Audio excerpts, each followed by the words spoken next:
انہوں نے مکہ فتح ہونے کے بعد اسلام قبول کیا۔ اس وقت ان کی عمر 90 سال کے قریب تھی، بینائی جاتی رہی تھی۔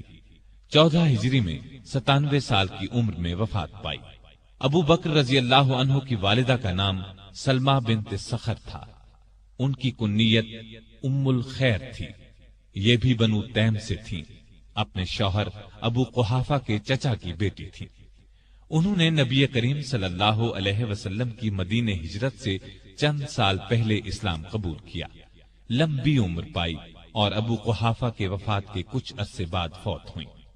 ابو بکر کے 2 بھائیوں کا ذکر بھی تاریخ کی کتابوں میں ملتا ہے۔ دونوں بچپن میں فوت ہو گئے تھے۔ 2 بہنیں بھی تھیں، ام فروا اور قریبہ۔ ام فروا کی شادی اشعث بن قیس سے اور قریبہ کی شادی مشہور صحابی قیس بن سعد سے ہوئی تھی۔ ابو بکر صدیق رضی اللہ عنہ پیدا ہوئے تو ہر طرف شرک کی تاریکیاں چھائی ہوئی تھیں۔ لوگ پتھر اور لکڑی کے بتوں کی پوجا کرتے تھے۔ ابو بکر بچپن ہی سے ذہین اور بہت نیک تھے۔ ہوش سنبھالا تو ماں باپ کو بتوں کی پوجا کرتے دیکھا، لیکن کسی نے ابو بکر کو بتوں کی پوجا کرتے نہ دیکھا، نہ کسی نے انہیں مجبور کیا۔ اس وقت عرب میں لکھنے پڑھنے کا رواج نہیں تھا، بہت تھوڑے لوگ لکھنا پڑھنا جانتے تھے۔ ابو بکر پڑھے لکھے لوگوں میں سے تھے، شاید انہوں نے بچپن ہی میں لکھنا پڑھنا سیکھ لیا تھا، لڑنے کا طریقہ اور ہتھیاروں کا استعمال بھی سیکھا تھا، اور تجارت کرنے کے گر بھی سیکھ لیے تھے۔ وہ کبھی نشے والی چیز کے قریب نہیں گئے، نہ کسی برے کام میں کبھی حصہ لیا۔ جوان ہوئے تو خوبیاں اور نکھر گئیں۔ 18 سال کی عمر میں تجارت کا پیشہ اختیار کیا۔ وہ یمن، شام اور عراق وغیرہ جاتے، وہاں سے کپڑا خرید کر لاتے اور فروخت کرتے۔ بہت جلد اپنی سچائی اور دیانت کی وجہ سے دوسرے تاجروں کو پیچھے چھوڑ گئے، دولت مند ہو گئے۔ مکے کے رئیسوں میں ان کا شمار ہونے لگا۔ جتنے دولت مند تھے اتنے ہی سخی، نرم دل اور لوگوں کے ہمدرد تھے۔ بھوکوں کو کھانا کھلاتے، ننگوں کو کپڑے پہناتے، بیواؤں اور یتیموں کی مدد کرتے۔ کسی کو مصیبت میں دیکھتے تو فوراً اس کی مدد کو پہنچتے۔ عام لوگوں کے ساتھ بہت محبت اور شفقت سے پیش آتے، کبھی جھوٹ نہیں بولتے تھے، شراب اور بتوں سے نفرت کرتے تھے۔ اس زمانے میں جو بے شمار دوسری برائیاں پھیلی ہوئی تھیں ان سے بھی دور رہتے تھے۔ عربی زبان کے بہت اچھے عالم تھے، کبھی کبھار شعر بھی کہہ لیتے تھے۔ عرب میں یہ بات بہت خوبی کی سمجھی جاتی تھی۔ قریش کی مختلف شاخوں اور دوسرے قبیلوں کے رسم و رواج اور حسب و نسب کو جاننے والا ان سے بڑھ کر کوئی نہیں تھا۔ قتل کے مقدمات کے فیصلے وہی کرتے تھے۔ نیکی، پرہیزگاری، دیانتداری، نرم مزاجی، ملنساری اور دوسری خوبیوں کی وجہ سے مکے کے سب لوگ ان کی دل سے عزت کرتے تھے۔ کسی معاملے میں کوئی مشکل پیش آ جاتی تو مشورے کے لیے انہی کے پاس آتے تھے۔ عرب کے دوسرے قبیلے بھی ان کی عزت کرتے تھے۔ تجارت کے لیے دوسرے ملکوں کا سفر کرتے تو عرب کے اکثر قبیلوں سے واسطہ پڑتا تھا، وہ سب انہیں ایک معزز اور نیک تاجر خیال کرتے تھے۔ یہی وہ زمانہ تھا جب ان کی دوستی نبی کریم صلی اللہ علیہ وسلم سے ہو گئی، اور یہ دوستی روز بروز گہری ہوتی چلی گئی۔ دونوں ایک دوسرے کو بہت چاہنے لگے تھے۔ کئی تجارتی سفر بھی ایک ساتھ کیے۔ پھر وہ وقت بھی آیا جب رسول اللہ صلی اللہ علیہ وسلم ہر روز صبح شام ان کے گھر تشریف لے جانے لگے۔ اس طرح وہ مکے کے تمام لوگوں سے بڑھ کر آپ صلی اللہ علیہ وسلم کے اخلاق اور بے مثال خوبیوں سے واقف ہو گئے۔ اسلام لانے سے پہلے تک ان کا یہی رنگ رہا، یہاں تک کہ 38 سال کی عمر کو پہنچ گئے۔ اس وقت نبی کریم صلی اللہ علیہ وسلم کی عمر مبارک 40 سال ہو چکی تھی، اور آپ 41ویں سال میں قدم رکھ چکے تھے کہ آپ نے نبوت کا اعلان فرمایا۔ سب سے پہلے 4 نیک انسانوں نے اسلام قبول کیا۔ ان میں سے 3 تو آپ کے گھر کے تھے، یعنی خدیجہ رضی اللہ عنہا، علی رضی اللہ عنہ اور زید بن حارثہ رضی اللہ عنہ۔ علی آپ کے چچا زاد بھائی تھے، آپ ہی کے پاس رہتے تھے، اور اس وقت ان کی عمر 10 برس تھی۔ زید بن حارثہ آپ کے خادم اور منہ بولے بیٹے تھے۔ خدیجہ آپ کی بیوی تھی۔ گھر سے باہر کے لوگوں میں سب سے پہلے ابو بکر صدیق رضی اللہ عنہ نے اسلام قبول کیا۔ گویا مردوں میں بھی سب سے پہلے یہی اسلام لائے۔ اسلام لاتے ہی آپ نے فوراً کہہ دیا، اب میری ہر چیز کا مالک اللہ اور اللہ کے رسول ہیں۔ مال اور اسباب تو کیا چیز ہیں، ان کی خاطر جان اور اولاد بھی قربان کر سکتا ہوں۔ نبوت کا اعلان فرمانے کے بعد نبی صلی اللہ علیہ وسلم نے شروع کے 3 سالوں میں صرف ان سمجھدار لوگوں کو اسلام کی طرف بلایا جن سے یہ امید کی جا سکتی تھی کہ وہ جھگڑا نہیں کریں گے اور اللہ کا سچا دین قبول کر لیں گے۔ اس کام میں ابو بکر صدیق نے آپ کا پورا ساتھ دیا، اسلام کی تبلیغ کی اور قریش کے بڑے بڑے لوگوں کو مسلمان کر لیا۔ ان میں عثمان غنی، طلحہ، زبیر، سعد بن ابی وقاص اور عبد الرحمن بن عوف رضی اللہ عنہم جیسے اونچے رتبے کے لوگ شامل تھے۔ رسول کریم صلی اللہ علیہ وسلم کی تبلیغ سے 3 سال میں قریباً 150 نیک مردوں اور عورتوں نے اسلام قبول کیا۔ یہ کام چپ کے کیا گیا۔ اس زمانے میں نمازیں بھی چھپ کر پڑھی جاتی تھیں تاکہ کافروں کو ان کے اسلام لانے کا پتہ نہ چلے۔ تاہم ایک دن چند کافروں نے مسلمانوں کو نماز پڑھتے دیکھ لیا۔ انہوں نے مسلمانوں کو باپ دادا کا مذہب چھوڑنے پر برا بھلا کہا۔ نبی کریم صلی اللہ علیہ وسلم کو خبر ہوئی تو آپ نے اپنے پیارے صحابی ارقم بن ابی ارقم رضی اللہ عنہ کے مکان کو مسلمانوں کے جمع ہونے اور نماز پڑھنے کی جگہ بنا دیا۔ یہ مکان صفا پہاڑی کے قریب تھا اور بہت محفوظ تھا، کافر اس پر آسانی سے حملہ نہیں کر سکتے تھے۔ نبوت کے 4تھے سال اللہ تعالی کے حکم سے آپ نے کھلم کھلا اسلام کی تبلیغ شروع فرمائی۔ اس پر کافر بھڑک اٹھے، مسلمانوں کو ستانے لگے، ان کے دشمن بن گئے۔ مسلمانوں نے قریباً 9 سال ظلم برداشت کیے۔ اسلام لانے والوں کی تعداد مسلسل بڑھتی گئی۔ ابو بکر رضی اللہ عنہ نے بھی اسلام کی خاطر ظلم برداشت کیے، لیکن برابر اسلام کی خدمت میں لگے رہے۔ آپ صلی اللہ علیہ وسلم پر جان چھڑکتے رہے۔ جس وقت انہوں نے اسلام قبول کیا ان کے پاس 40,000 درہم تھے۔ ان میں سے اپنے پاس صرف 5-6 ہزار درہم رکھ کر باقی سب غریب مسلمانوں کو کافروں کے پنجے سے چھڑانے اور اسلام کی ترقی کے لیے خرچ کر ڈالے۔ ابو بکر رضی اللہ عنہ کی تبلیغ سے جن لوگوں نے اسلام قبول کیا ان میں طلحہ بھی تھے۔ یہ ابو بکر رضی اللہ عنہ کے چچا زاد بھائی تھے۔ ان کے اسلام لانے کا حال قریش کے ایک سردار کو معلوم ہوا۔ یہ شخص اسلام کا سخت دشمن تھا۔ اس نے طلحہ اور ابو بکر رضی اللہ عنہما کو رسی سے باندھ کر خوب مارا پیٹا، لیکن یہ اسلام پر قائم رہے۔ ایک روز نبی کریم صلی اللہ علیہ وسلم خانہ کعبہ میں تشریف لے گئے۔ کافروں نے آپ کو دیکھا تو جوش میں آ گئے، گھیرے میں لے لیا۔ ابو بکر کو خبر ہوئی تو فوراً کعبے پہنچے اور کفار مکہ سے کہا، تم پر افسوس ہے، تم ایک ایسے شخص کو مارے ڈالتے ہو جو کہتا ہے میرا رب اللہ ہے، جبکہ وہ اللہ کی صاف نظر آنے والی نشانیاں لے کر تمہارے پاس آیا ہے۔ ابو بکر کے یہ الفاظ سن کر کافروں نے رسول اللہ کو تو چھوڑ دیا، سب نے مل کر ان پر حملہ کر دیا اور اتنا مارا کہ لہو لہان ہو گئے۔ یہ مار کھاتے جاتے تھے اور کہتے جاتے تھے، اے عزت اور شان والے اللہ، تیری ذات بہت برکت والی ہے۔ آخر بے ہوش ہو کر گر پڑے۔ ان کے قبیلے والوں کو پتہ چلا تو دوڑے آئے، اٹھا کر گھر لے گئے۔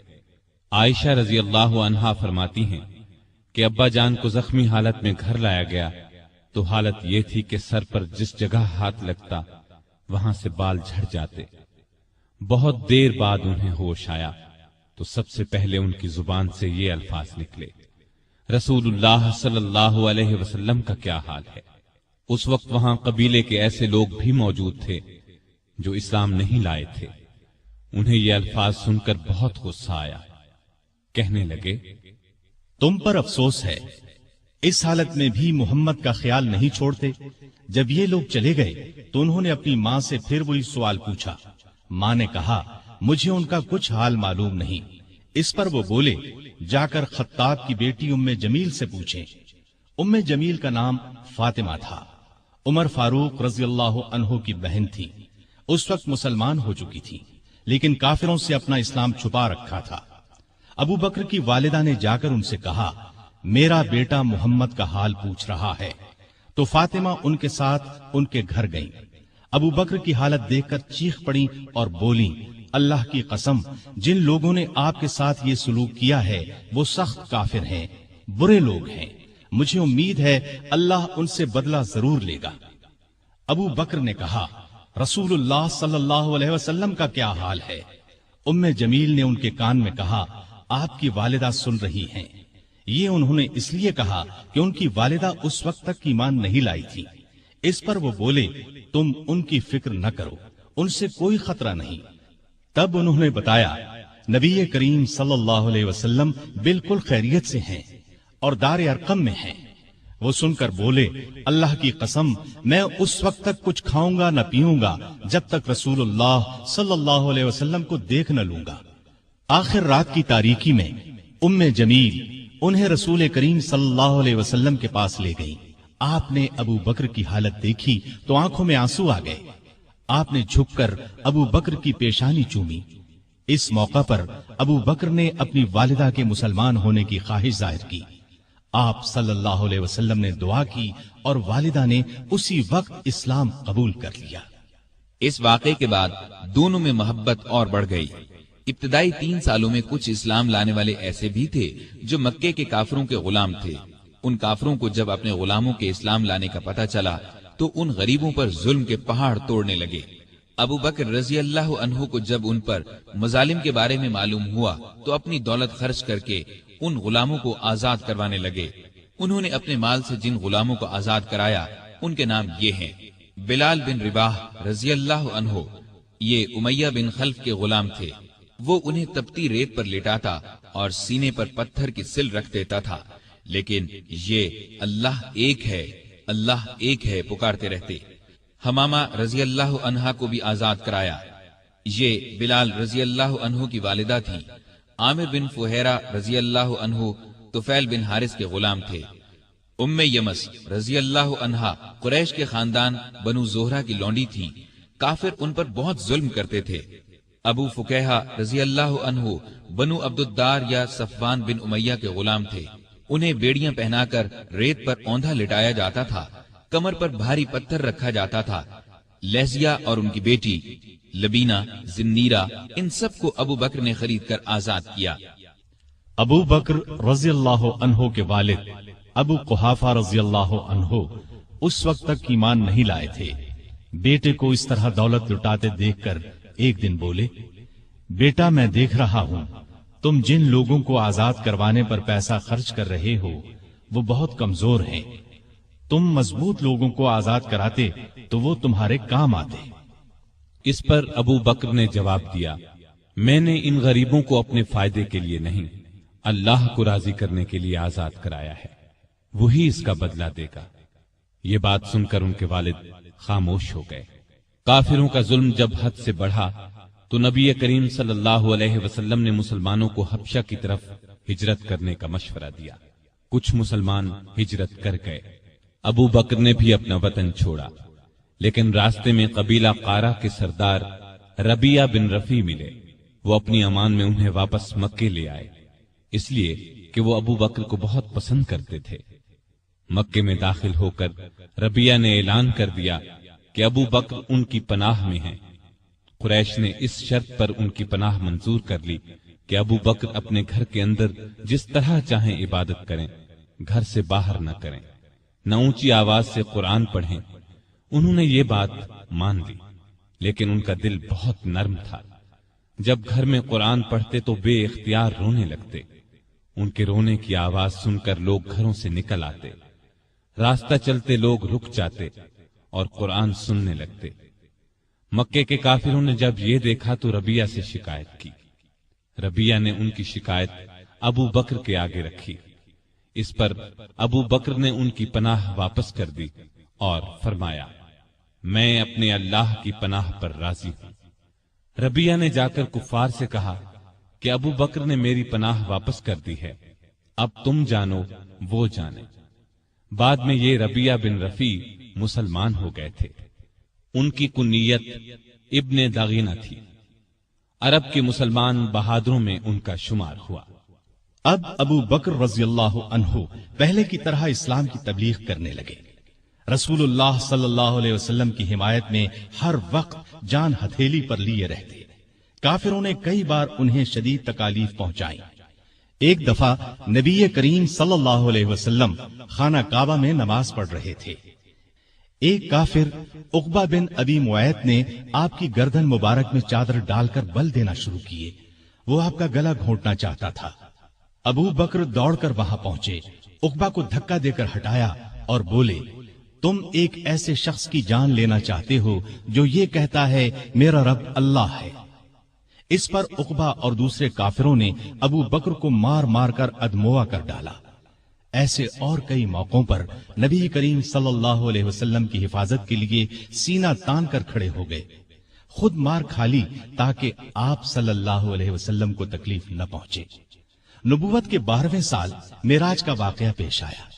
صبح کے وقت جب رسول اللہ صلی اللہ علیہ وسلم نے ابو جہل وغیرہ کے سامنے یہ واقعہ بیان فرمایا تو وہ مذاق اڑانے لگے اور ابو بکر کے پاس گئے اور کہا کہ دیکھو تمہارے صاحب کیسی باتیں کر رہے ہیں۔ اس پر انہوں نے جواب دیا، اگر محمد صلی اللہ علیہ وسلم نے یہ باتیں کہی ہیں تو ان کے سچا ہونے میں مجھے ذرہ بھر شک نہیں، کیونکہ سچ کے سوا آپ کی زبان مبارک پر کوئی بات نہیں آتی۔ پھر خود آپ کے پاس آئے اور پوچھا، اے اللہ کے رسول صلی اللہ علیہ وسلم، کیا واقعی آپ نے ایسا فرمایا ہے؟ آپ نے فرمایا ہاں۔ یہ سنتے ہی ابو بکر نے عرض کیا، جو کچھ آپ نے فرمایا میں اس پر ایمان لاتا اور تصدیق کرتا ہوں کہ آپ بالکل سچے ہیں۔ ابو بکر کو صدیق کا لقب اسی لیے ملا کہ انہوں نے اس موقع پر اور دوسرے موقعوں پر بھی ہمیشہ رسول اللہ صلی اللہ علیہ وسلم کی تصدیق کی اور آپ کی نبوت کی گواہی دی۔ پھر جب کافروں نے نبی کریم صلی اللہ علیہ وسلم کو قتل کرنے کا منصوبہ تیار کر لیا تو اللہ تعالیٰ نے آپ کو ہجرت کی اجازت دے دی۔ آپ ابو بکر کے پاس آئے اور انہیں بتایا، مجھے ہجرت کی اجازت مل گئی ہے۔ یہ سن کر ابو بکر نے عرض کیا، میرے ماں باپ آپ پر قربان ہوں، کیا مجھے بھی آپ کے ساتھ چلنے کی اجازت ہے؟ آپ نے فرمایا ہاں۔ یہ سن کر ابو بکر اتنے خوش ہوئے کہ رونے لگے۔ عائشہ رضی اللہ عنہا فرماتی ہیں کہ اس روز مجھے پہلی بار معلوم ہوا کہ کوئی شخص حد سے زیادہ خوشی سے بھی رونے لگتا ہے۔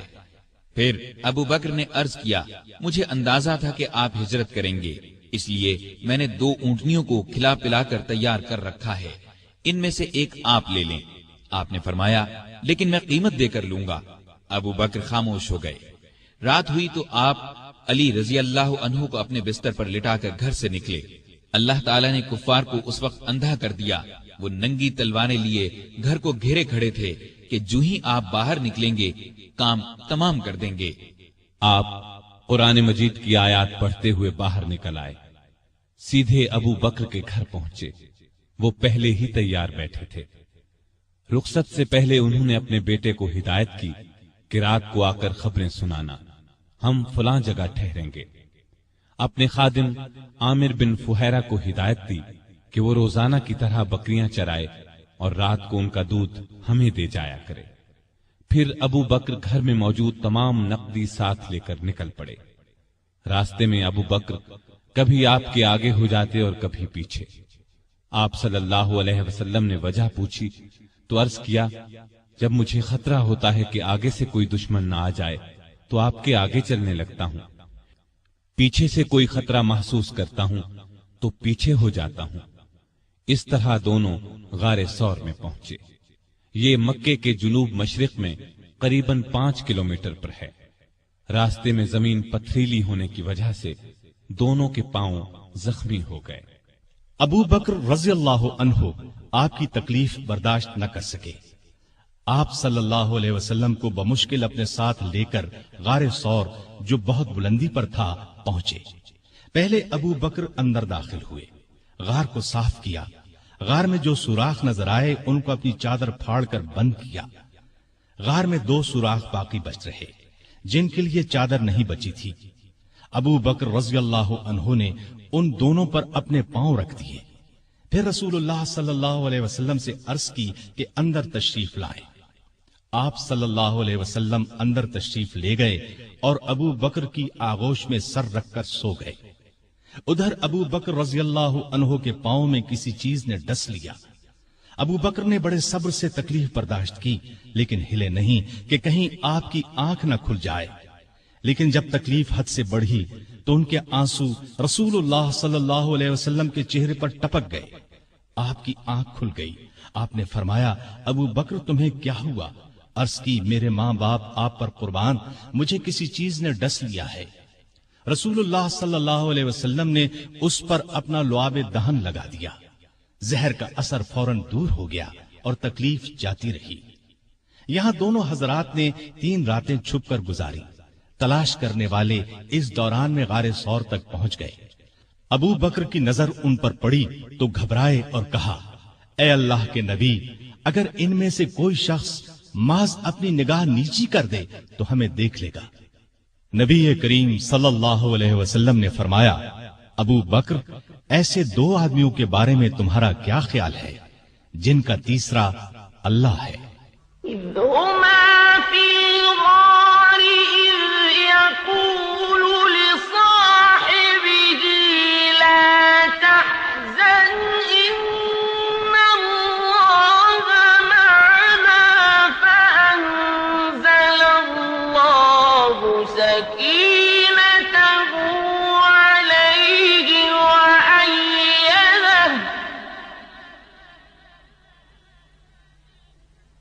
وأيده بجنود لم تروها وجعل كلمة الذين كفروا السفلى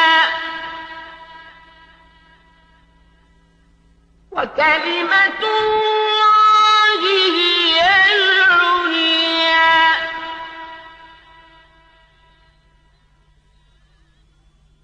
واللہ عزیز حکیم۔ اس وقت اللہ نے کافروں کی آنکھوں پر پردہ ڈال دیا، وہ غار کے اندر نہ دیکھ سکے۔ آپ نے 3 راتیں اور 3 دن غار میں قیام فرمایا۔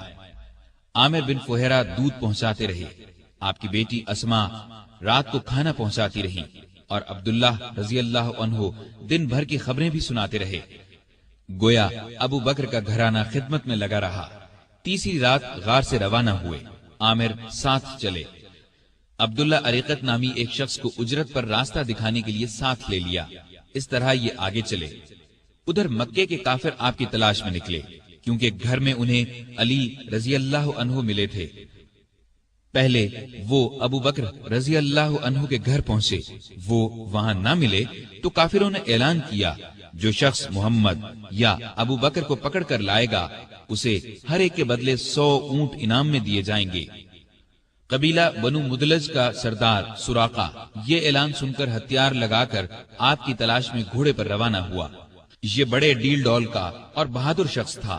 تلاش کرتے کرتے ان حضرات کے نزدیک پہنچ گیا، لیکن گھوڑے نے ٹھوکر کھائی، زمین پر گرا، دوبارہ سیدھا ہوا، پھر گرا۔ ادھر ابو بکر مڑ مڑ کر اس کی طرف دیکھ رہے تھے۔ بولے، اے اللہ کے رسول، ہمارا پیچھا کرنے والا بہت قریب آ گیا ہے۔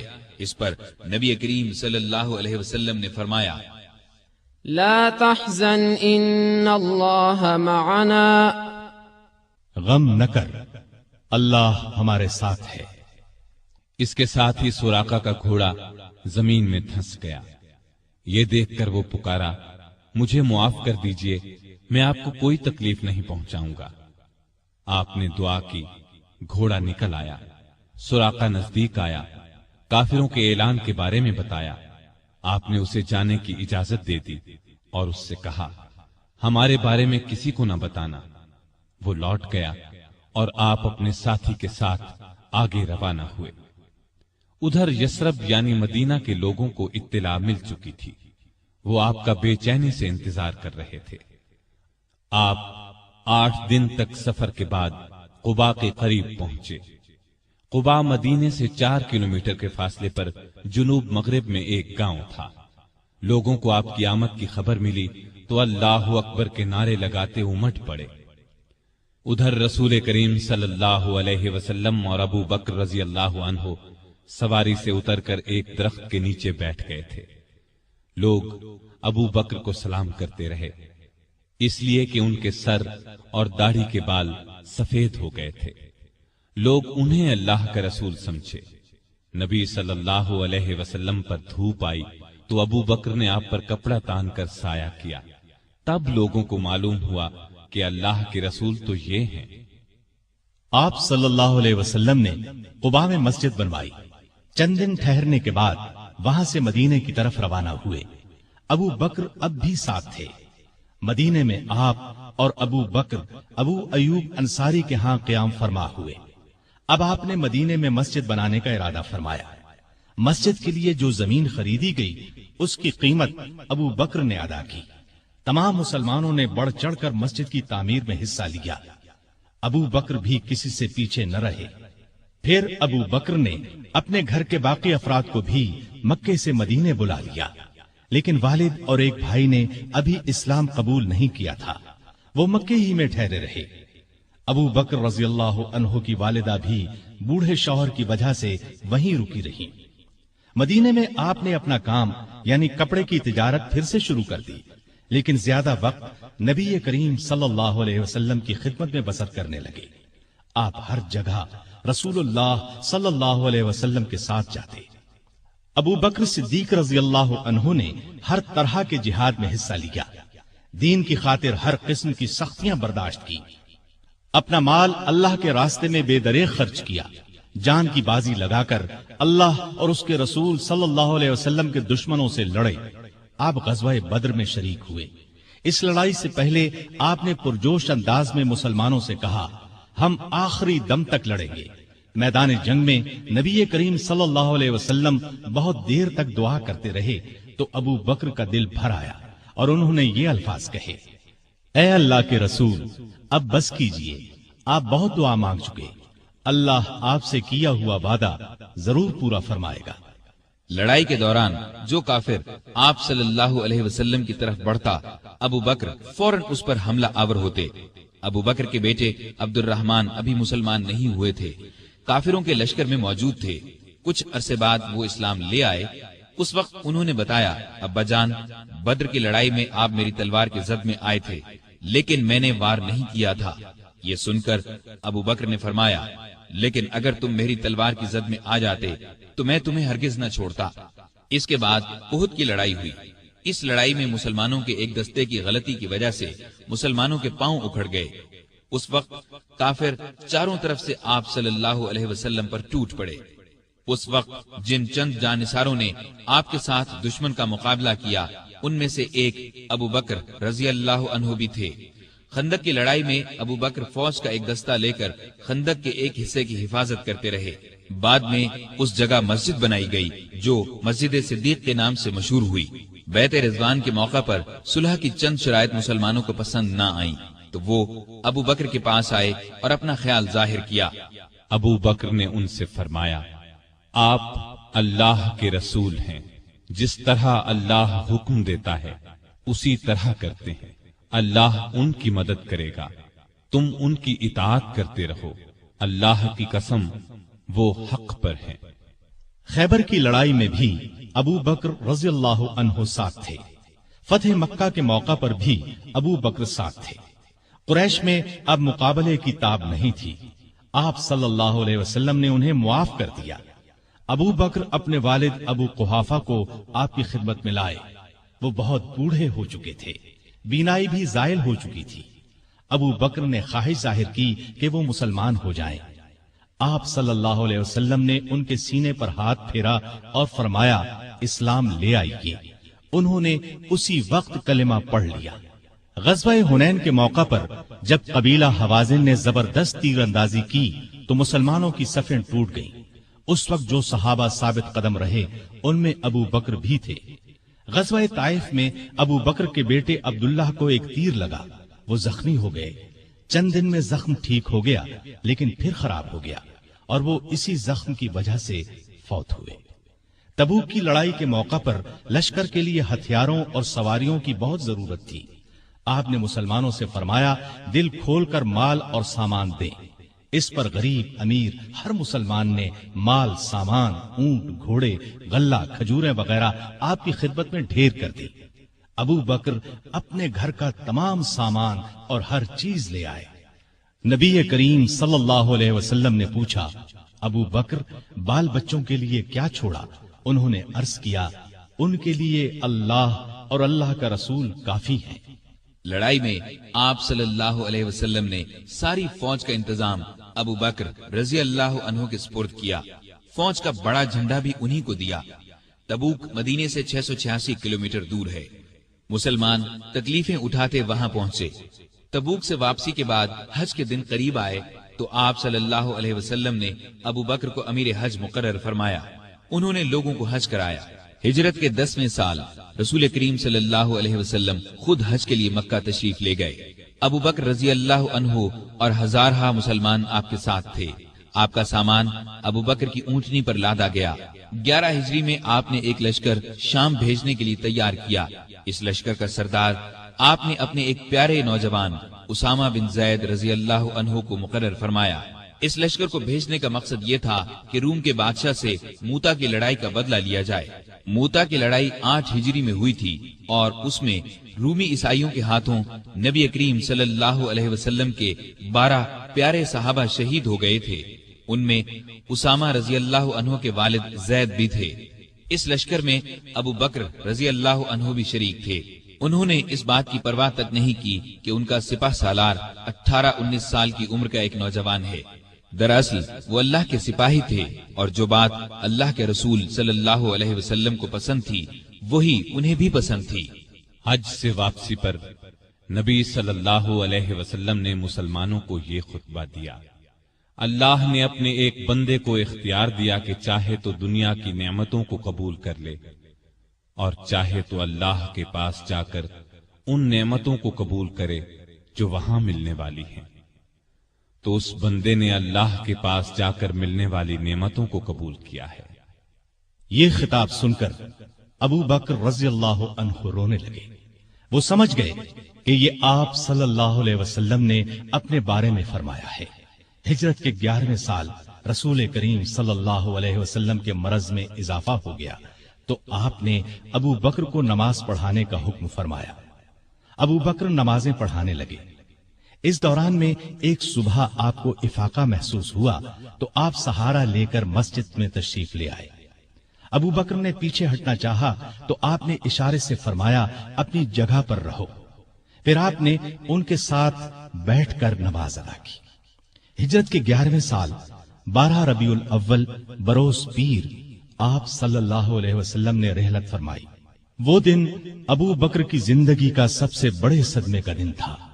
انہوں نے نبی کریم صلی اللہ علیہ وسلم کی پیشانی کو بوسہ دیا اور فرمایا، میرے ماں باپ آپ پر قربان، اللہ آپ پر 2 موتیں جمع نہیں کرے گا۔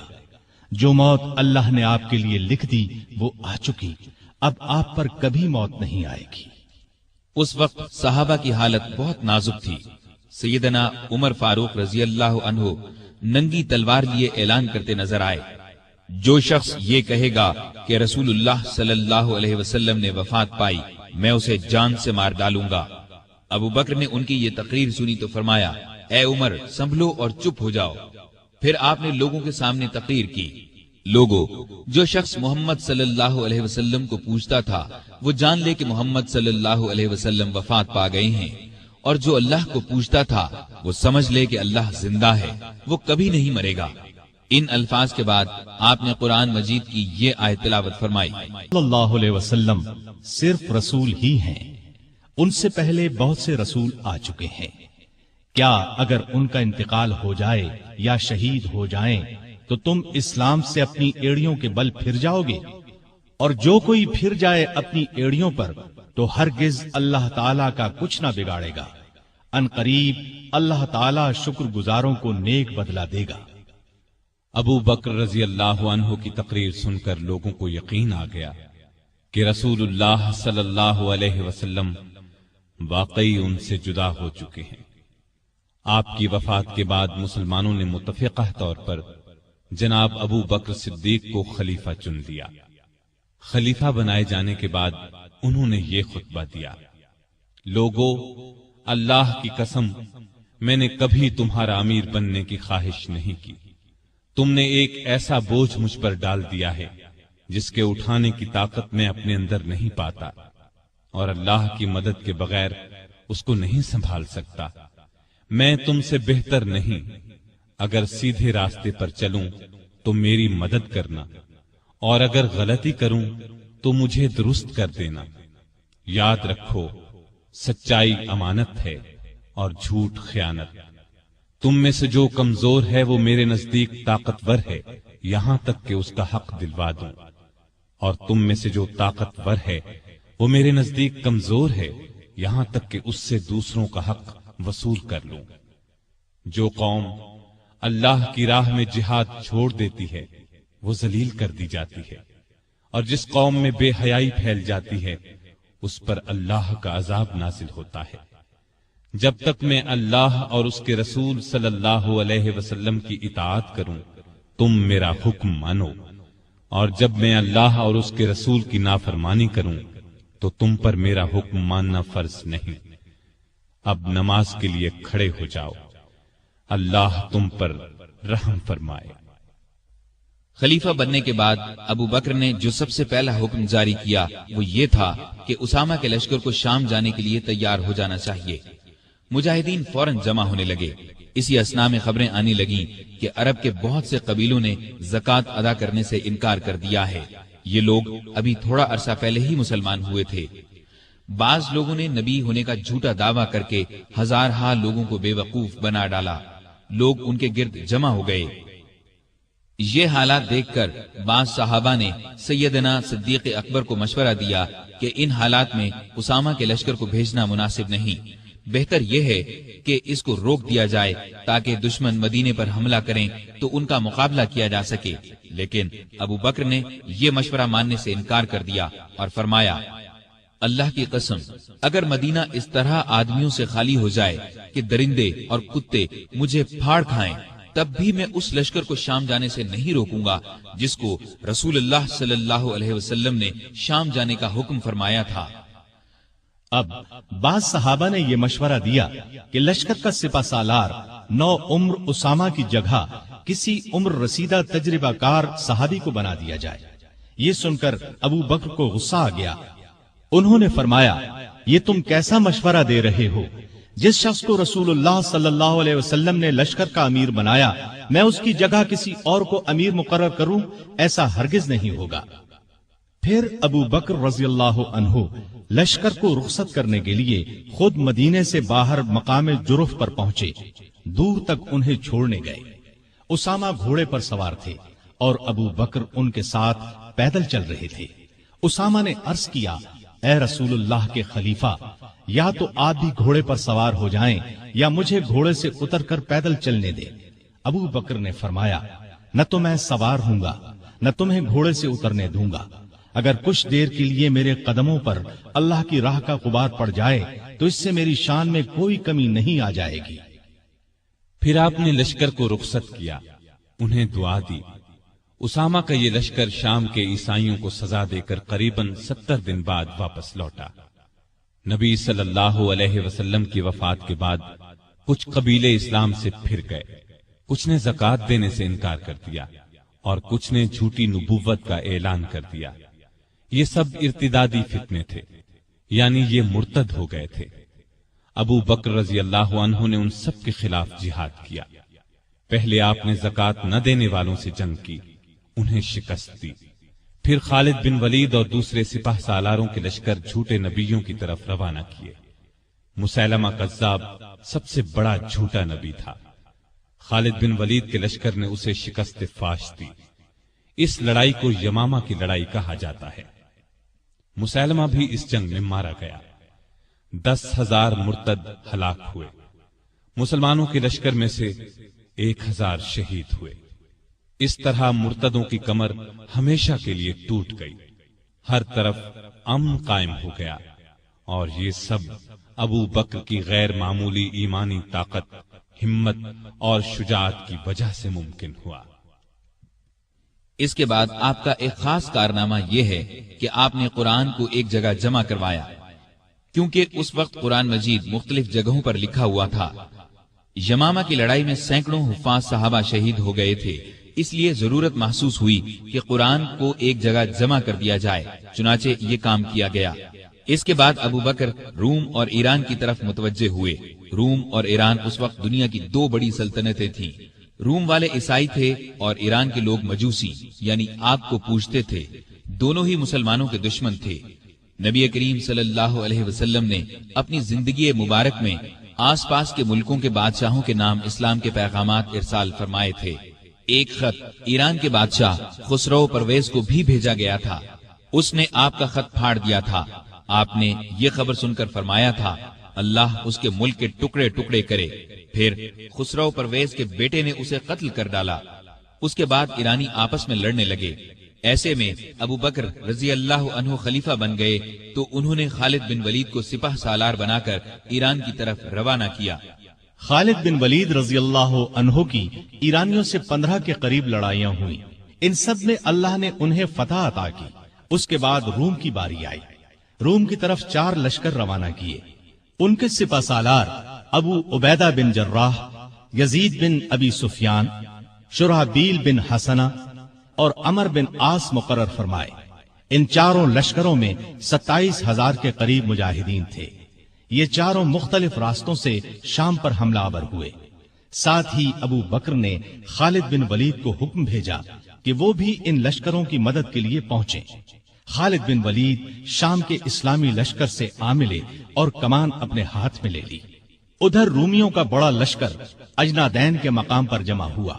خالد بن ولید نے ان کا رخ کیا اور انہیں بہت بڑی شکست دی۔ اجنادین سے شکست کھا کر رومی یرموک میں جمع ہوئے۔ یہاں بھی زبردست جنگ ہوئی۔ یہ لڑائیاں ابھی جاری تھیں کہ سیدنا ابو بکر رضی اللہ عنہ بیمار ہو گئے۔ پہلے انہیں تیز بخار ہوا، سخت کمزوری کی وجہ سے مسجد میں نہ آ سکے۔ سیدنا عمر رضی اللہ عنہ کو نمازیں پڑھانے کا حکم دیا۔ جب حالت اور بگڑی تو وصیت فرمائی، میرے بعد خلیفہ عمر ہوں گے۔ یہ وصیت سن کر بعض صحابہ نے عرض کی، عمر کے مزاج میں سختی ہے، تو ابو بکر نے فرمایا، جب خلافت کا بوجھ سر پر پڑے گا تو یہ سختی جاتی رہے گی۔ وہ امت کے بہترین آدمی ہیں۔ بیماری کے دنوں میں ایک دن پوچھا، خلیفہ بننے سے اب تک بیت المال سے مجھے کتنا وظیفہ ملا ہے؟ حساب کیا گیا تو 8,000 کے قریب درہم بنے۔ آپ نے فرمایا، میری فلاں زمین بیچ کر یہ رقم بیت المال میں جمع کی جائے۔ پھر آپ نے فرمایا، جب سے میں خلیفہ ہوا ہوں میری جائیداد کتنی بڑھی ہے؟ لوگوں نے کہا کہ ایک حبشی غلام ہے جو بچوں کو کھلاتا ہے، مسلمانوں کی تلواروں کو صاف کرتا ہے اور چمکاتا ہے، ایک اونٹنی ہے جس پر پانی لاتا ہے، اور ایک معمولی سی پرانی چادر ہے۔ یہ سن کر فرمایا، میرے مرنے کے بعد یہ سب چیزیں نئے خلیفہ عمر کے پاس پہنچا دی جائیں۔ ایک وصیت یہ کی کہ میری قبر رسول اللہ صلی اللہ علیہ وسلم کی قبر کے پاس بنائی جائے۔ اپنے کفن کے بارے میں فرمایا، جو کپڑے میرے بدن پر ہیں انہی میں کفن دیا جائے۔ اس پر عائشہ رضی اللہ عنہا نے فرمایا، ہم آپ کے لیے نیا کفن کیوں نہ خریدیں؟ جواب میں فرمایا، مردوں سے زیادہ نئے کپڑوں کی ضرورت زندوں کو ہے۔ یہ بھی فرمایا، نبی صلی اللہ علیہ وسلم کی وفات پیر کو ہوئی تھی، آج پیر ہے، مجھے امید ہے کہ میری موت بھی آج ہی ہوگی۔ چنانچہ 22 جمادی الاخر ہجرت کے 13ویں سال پیر کے دن ابو بکر رضی اللہ عنہ اس دنیا سے رحلت کر گئے۔ کفن دفن ان کی وصیت کے مطابق ہوا۔ وفات کے وقت عمر 63 سال تھی۔ خلافت کی مدت 2 سال 3 ماہ 11 دن ہے۔ خلیفہ بننے سے پہلے کپڑے کی تجارت کرتے تھے۔ جس روز خلیفہ بنائے گئے اس سے اگلے روز کپڑے کے تھان کندھے پر رکھ کر بازار کی طرف نکلے۔ عمر نے دیکھا تو عرض کی، اگر آپ تجارت کرتے رہے تو مسلمانوں کے کام کون سر انجام دے گا؟ اس طرح مسلمانوں کے مشورے سے آپ کا وظیفہ مقرر ہوا۔ یہ اتنا تھا جتنا ایک عام آدمی کا خرچ ہوتا ہے۔ وفات کے وقت یہ بھی اپنی زمین فروخت کر کے بیت المال میں جمع کرانے کی وصیت کر دی۔ اس وصیت کے مطابق جب یہ رقم بیت المال میں جمع کرانے کے لیے سیدنا عمر فاروق کی خدمت میں لائی گئی تو عمر رو پڑے۔